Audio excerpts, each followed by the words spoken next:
everyone! Welcome sa channel namin, Kitchen Pinoy.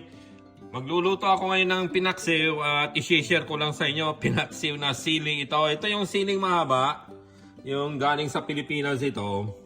Iba na kasi ang weather dito, kinuha ko na lahat, pati maliliit dahil na-frozen na sila eh. Malamig na. So ito, nung bata pa ako, lagi niluluto ni mother ko ito dahil marami kaming tanim na sili noon. Ito, nagtatagal ito kahit hindi mo i-refrigerator ng mga ilang araw, kahit isang linggo.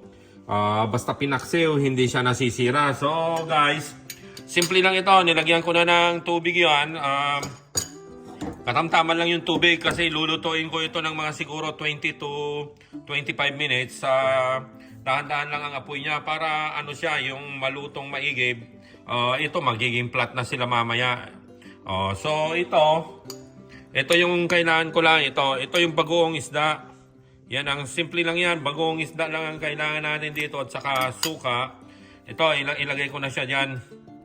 And then, maglalagay tayo ng suka. Ito, gamit namin Bragg's apple cider na vinegar ito. Para rin kasing lasa to ng sukang tubo. Kasi nung bata ako, marami kaming may tubo kami eh. Laging gumagawa si father ko noon ng sukang tubo. Ano lang yung panggawa lang namin ng suka at saka yung suka lang ang tawag na nila, tagapulot sa Ilocano yun eh. Yung panutsa. Yun. So, yan. Ilagay ko lang yan. Mamaya, pag yan, mamimix naman na yan eh. So, okay, i-shake lang natin ng konti. Dagdagan ko pa ng suka niya.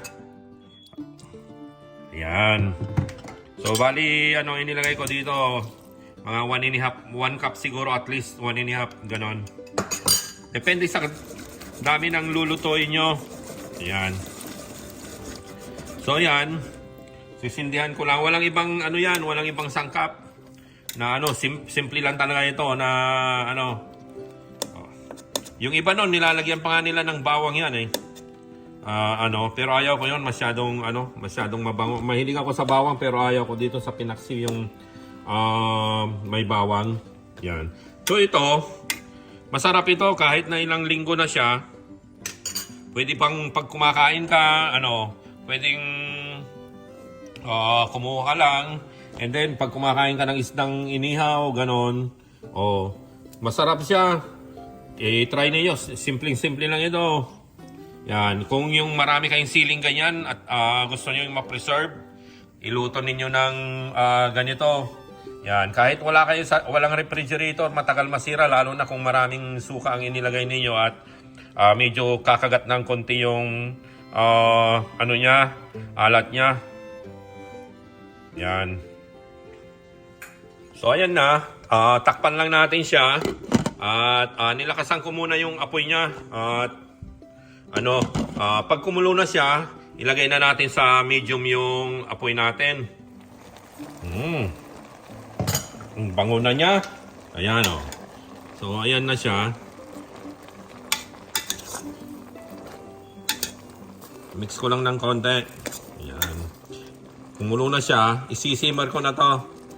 Yung mahina lang yung apoy ba niya para mas matagal mong niluluto, so mas masarap kasi yung mga yung suka niyan at saka yung lasa pumapasok doon sa loob ng sili natin. Yan. So takpan lang natin ulit at hinaan lang natin yung apoy niya. Tama lang, medium heat lang. Siguro lutuin ko ng ganyan mga 20 minutes pa. Simmer lang ng 20 minutes. Ito na siya mga guys. Yung pinaksiw nating sili. Ayan tingnan nyo. Ayan yung sabaw niya. Yung sabaw niyan, masarap pa rin yung sausawan ng isda na inihaw. Sabay mo yung uulamin yung sili na yan. So ayan bali 30 minutes ko rin siyang niluto. Nakasimmer siya ng 25 minutes. Ayan. Pinaksiw na sili. Okay, salamat. Like, subscribe, and share na rin. And ring the bell guys para sa notification.